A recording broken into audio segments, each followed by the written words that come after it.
in all honesty, in all honesty, everybody, Mike Pence is worse.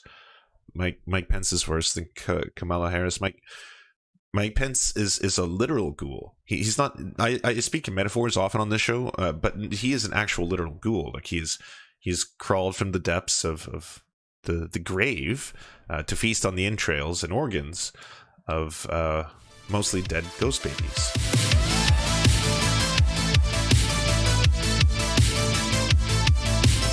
Might want to change your title. Biden picks Kamala Harris as VP.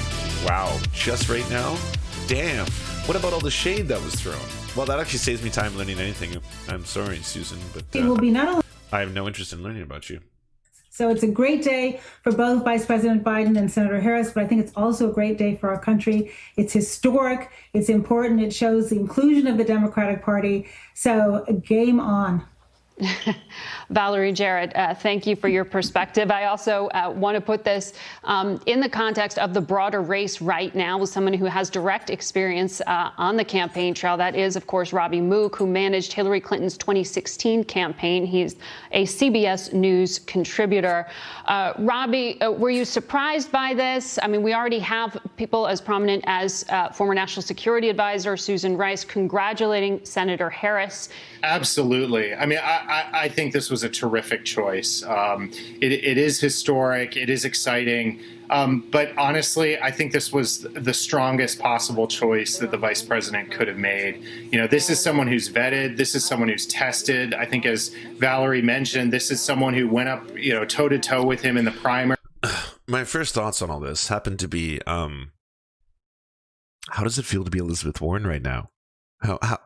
How do you think Elizabeth Warren's feeling? I wonder what Elizabeth Warren feels like. Like, when you sell out everything it's probably not a great day for Elizabeth Warren. He was big enough to choose a former rival, and this is someone who's unquestionably ready to be commander in chief. She has the diverse experience set to do that Kamala job gets really it, well. It is official. I think this. We One have who Kamala Harris, everyone across the spectrum of the party is going to be excited about. I don't even think there's going to be a process of unifying behind her. No, I don't think so. In fact, look, you're seeing President Trump right now challenge the Democrats on the question of law enforcement, and she's going to be able to answer those questions. So I think this is a great pick. It's surprising to us that it didn't leak until just now, Robbie Mook, and we are receiving it in a very. Didn't it though? Didn't it leak like 5 different times because of these little gaffes where they sent out like, oh shit, we sent out a letterhead that shows that Kamala Harris will be attending this event. Oh shit, we did another thing. Oh shit, we leaked it again. I want to highlight for our viewers the news of the morning and that afternoon, I should say, which is that presumptive Democratic presidential nominee Joe Biden has made his selection. It is California Senator Kamala Harris who will be his running mate. The two will hold an event in Wilmington, Delaware tomorrow. Our coverage will continue on our 24-hour streaming network, CBSN. You can watch it at cbsnews.com or on our CBS News app. And there will be more news on your local station and tonight here on the CBS Evening News. This has been a CBS News special report. Thank you for the team of correspondents who joined us. I'm Margaret.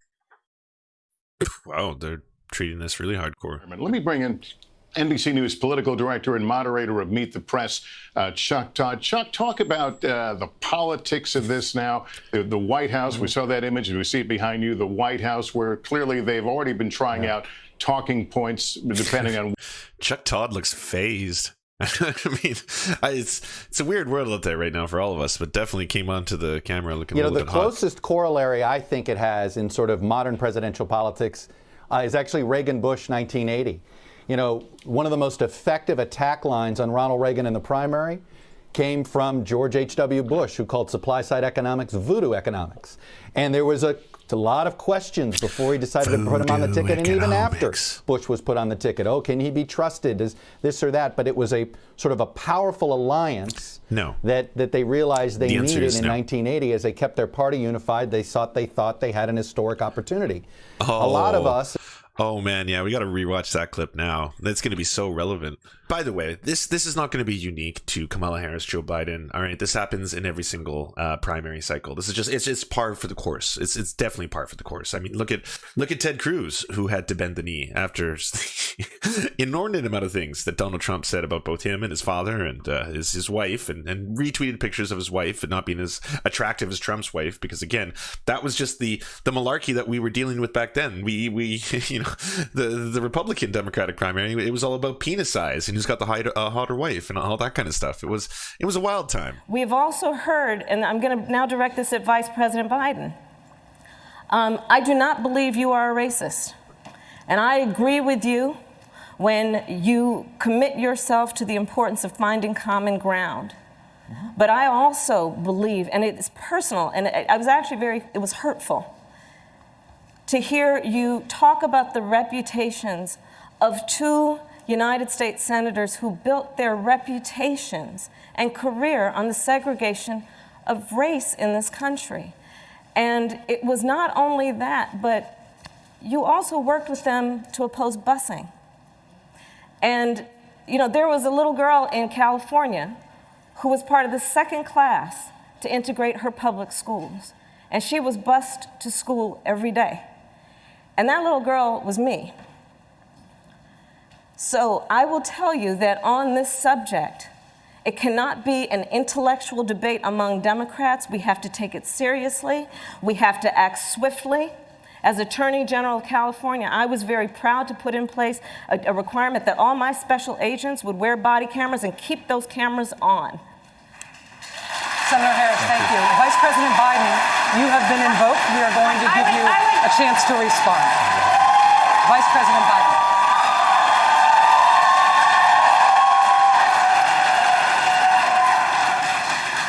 It's a mischaracterization of my position across the board. I did not praise racist.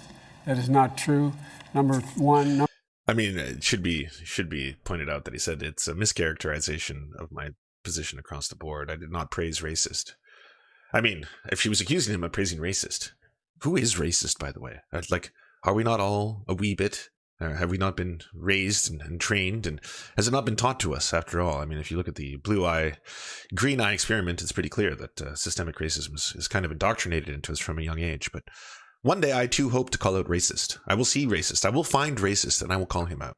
Number two, if we want to have this campaign litigated on who supports civil rights and whether I did or not, I'm happy to do that. I was a public defender. I didn't become a prosecutor. I came out and I left a good law firm to become a public defender when in fact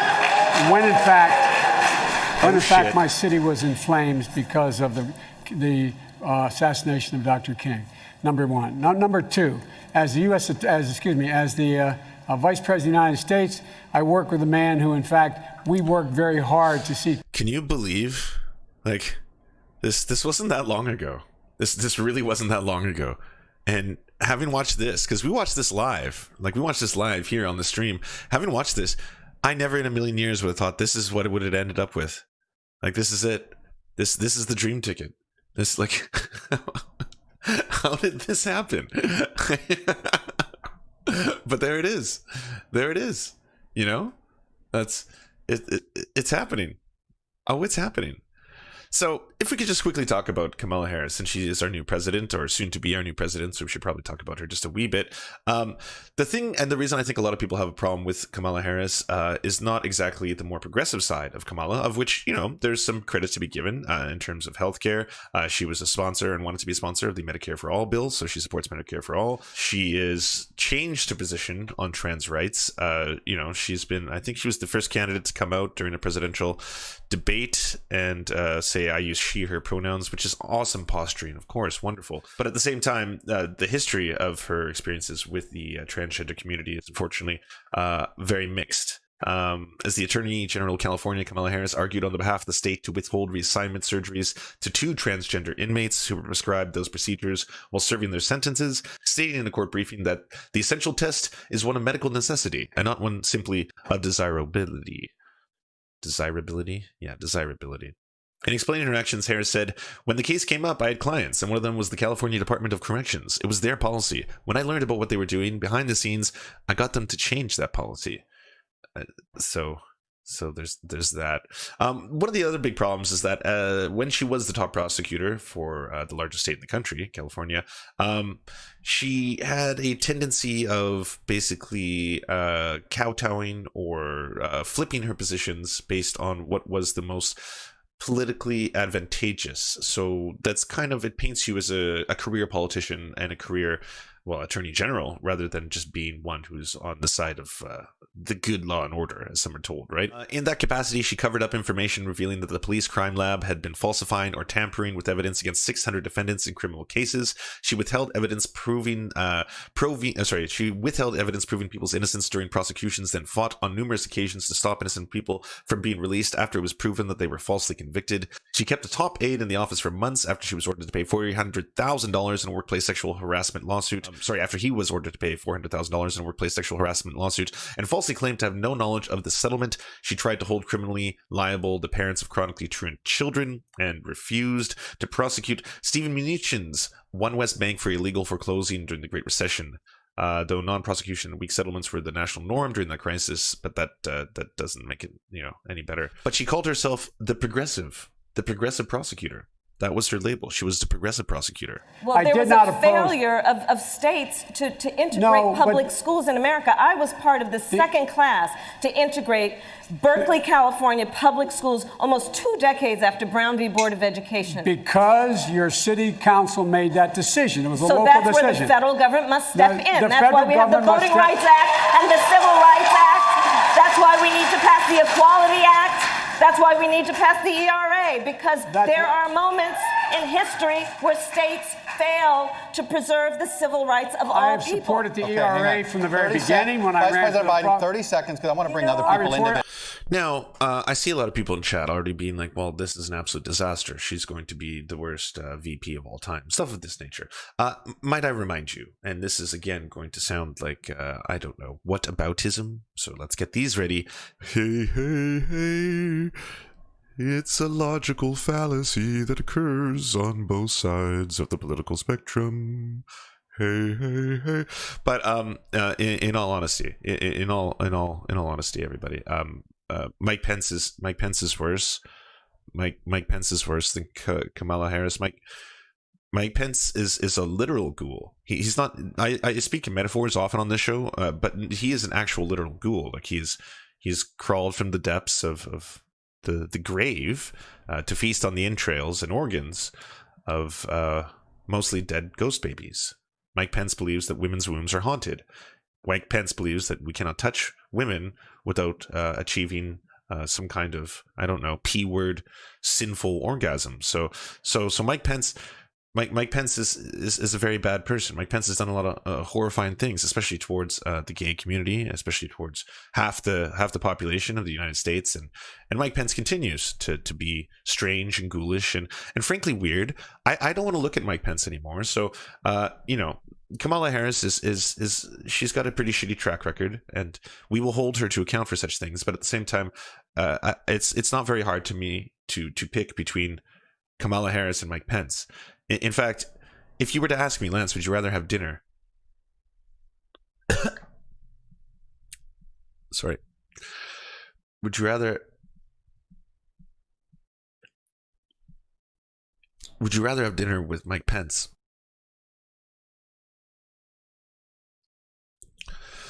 or Kamala Harris? I would say Kamala Harris, decidedly. I don't think I'd want to sit in a room with Mike Pence. I wouldn't want to be across a table from Mike Pence and have to smell whatever it is Mike Pence smells like, because I can't assume what that would be. But having just looked upon him, I assume it's a mix of formaldehyde and probably some form of Pepto-Bismol, of which I don't want that combination to be in my olfactory senses at any point in my life. So I'm just going to say, yeah, I'd rather not have a meal or a conversation with Mike Pence. In fact, maybe a conversation would be nice because you could just make him feel very uncomfortable. You just gotta give him some Ben Shapiro raps, and if you gave him some Ben Shapiro raps, I'm guessing Mike Pence probably wouldn't have too much to say about that. But anyways, Kamala Harris is officially the VP, aka Kamala Harris is probably officially going to be the president.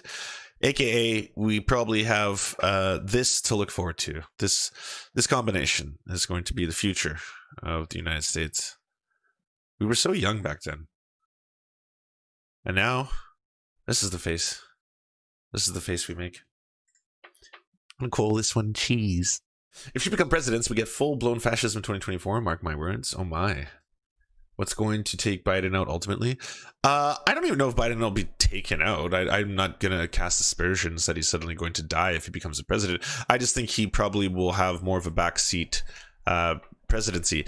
If you want an example of that, look no further than George Bush Jr. Because George Bush Jr., while he went in front of the cameras and spoke ever so eloquently, to which, you know, at the time you're like, well, no president is ever going to sound more foolish than this.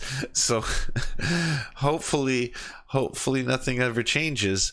But you have but to look to what people like Dick Cheney and Donald Rumsfeld did in terms of actually, and Ham. Can't forget about, you know, Ham. But anyways, what they were doing in terms of, you know, decidedly running the presidency. That's kind of what it looks like when there's a complete puppet president, one who doesn't really take any kind of commanding charge or doesn't really want to be there, or basically would rather just be owning baseball teams and doing cocaine in the background. That was George Bush. So that's the thing, you know. Kamala's VP means I won an argument I had 8 months ago.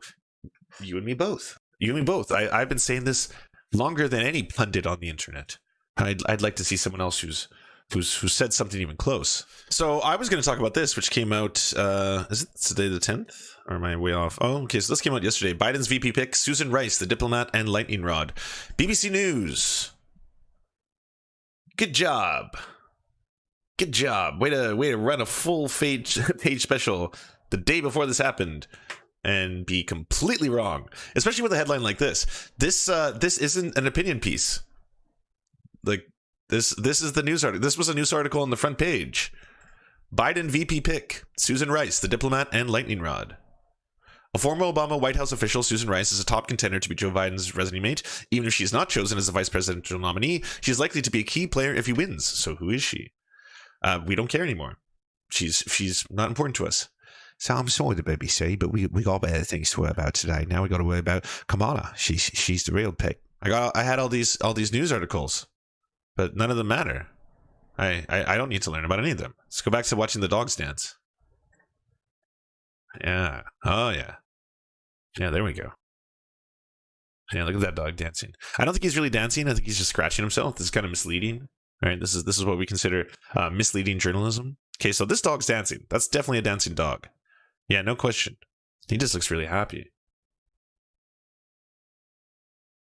I mean, he's happy. It's making me happy, I guess. Well, that's the kind of journalism you come to expect on this program. I hope that I'm fulfilling all your promises. I'll get some of your... I'm seeing some funny super chats pop up. I'll get to them in a minute here. But I want to go through some stuff here. So this is recent. I covered... This was another indication to me that Kamala was definitely at least in the top and potentially already picked at this point. But Connor O'Brien had tweeted out here... David. At least 21 Dems voted against the Sanders defense budget cut amendment. So this was the Bernie Sanders amendment pushing to cut 10% of the Pentagon budget. You look at the people that voted against it, you know, a lot of them aren't really surprises. You know, Joe Manchin, for example. Tim it's Kaine. Coming up. We're going to be doing a whole P-word special later. Kamala Harris. Kamala Harris voting against cutting the Pentagon budget. I love spiders too. So that fits right in line with the Joe Biden campaign and Joe Biden's approach to the issue of foreign policy. So you can see here, you know, either she was already picked at this point, or Harris was considering how this vote may appear. Because, you know, in the past, Harris has at least tried to pretend to be somewhat a little more progressive on some issues. You know, she was a co-sponsor of the Medicare for All bill, and then we all saw how she completely backtracked on all of that and never actually backed Medicare for All.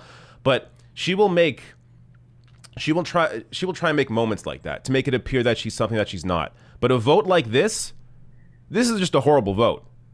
So clearly, I think she saw that she had the potential here to still be Biden's VP, and maybe this was one of the ways to try and fall in line behind the typical Joe Biden agenda. Now, I collected a bunch of links here over some of my past videos on Harris's record. Just a little reminder here. Now, you know, before I go through this, I'm under no illusion. Like, in case you're new to this channel, yes, Donald Trump is the absolute worst turmoil. and needs to be taken out. America's support That for said, Israel's security we have to be must honest about rock solid. the Joe Biden ticket and what it represents. And as Iran continues to launch ballistic missiles, while it arms and funds its terrorist proxy Hezbollah, we must stand with Israel. Oh, good. As It's Hamas this old maintains its stuff. control of Gaza and fires rockets across Israel's southern border, we must stand with Israel. I like how she was doing. Who was that an impersonation of? Was that a JFK? We must stand near the border. Yes, we must make sure that we get rid of Hezbollah and all the rest of them near that border. Border King. And as ISIS Border and King. civil war in Syria destabilize the region, displacing... By the way, can I just say, I completely disagree with Peter Coffin on this one. I don't know what they are thinking, but Burger King is still hilarious, and I'm not letting it go just yet. He says the meme is stale, and it was stale after day one. Lies, falsifiable lies. All right, I'm gonna say I'm here for Burger King, and shame on you for trying to take it away from us. These are dark times. All right, let's have it our way. Let's have it our way, okay? It is why I support full funding for Israel, including for the Arrow, David Sling, and the Iron Dome missile defense systems, which save lives. Yep. And that's why I am fully committing to maintaining Israel's qualitative military edge. Wow. Well, I mean, that's going to secure you a lot of votes, so great. Is that any worse than Biden's take on his own line on Israel? No, it's not worse. It's not worse than Donald Trump's own line on Israel. Like every single one of them. It's just so very tiring. You would hope that, like, hey, there's an alternative. We have a two-party system. See, there's a second party. So there's that one party that wanted to change, the consulate into Jerusalem, and then of course they're trying to usher in what we can only describe as the second coming of Jesus by again doing certain elements that don't really directly benefit people in that area as much as they think it does, as much as it does really usher in some kind of strange Christian, let's just say apocalyptic biblical profession. So there's that. But then there's the other team. We have the other team who's different. They're the Democrats, and they're further to the left. I mean, I guess the Overton window has been shifted so far to the right that the Democrats are now the centrists, and they're kind of proud of it. They're not even really hiding that. So there's that as well. But it would be refreshing if instead of hearing what Kamala Harris just said, she was like, I also would like to ensure the survival of the Palestinian people. So can we? I mean, it never used to be a controversial thing, by the way. Like I can pull up so many quotes of George Bush talking about a two-state solution. I mean, even alleged rapist Bill Clinton, who allegedly raped quite a few people, even alleged rapist Bill Clinton was still interested in forming a two-state solution. In fact, he was doing quite a concerted effort to bring the Palestinian and the Israeli people together and introducing all kinds of different. I mean, it never manifested in the way that it should have. But I'm just saying these ideas aren't as foreign as now, where it's just basically like Hezbollah, they're the evil terrorists, and I am not going to defend Hezbollah. Hezbollah is definitely a terrorist organization, but at the same time, I'm not sure what you exactly expect people who are completely being eradicated off the face of the planet to do in terms of like their ability to exude reciprocity in a situation like that. Yes, they're going to act out in violent, sometimes unilateral, sometimes multilateral ways, and it's going to be ugly and vicious and horrifying, and it's not something that I'm going to ever defend. I think it's disgusting what they do, but I also think that the bombing of schools and hospitals in Palestinian territory, especially along the Gaza Strip, is equally as disgusting. I just don't want dead babies to exist. Kind of. That's more my stance on this. So I think just pushing for one side is going to be a little bit extreme. You can imagine this with Mike Pence in a VP debate. Good pause. I'm pretty excited about seeing that, but we got to watch this. Little reminder here on what went on. Man, David, you're just stealing my bits. These are all my bits. I wanted to watch you a little bit live, enjoy it.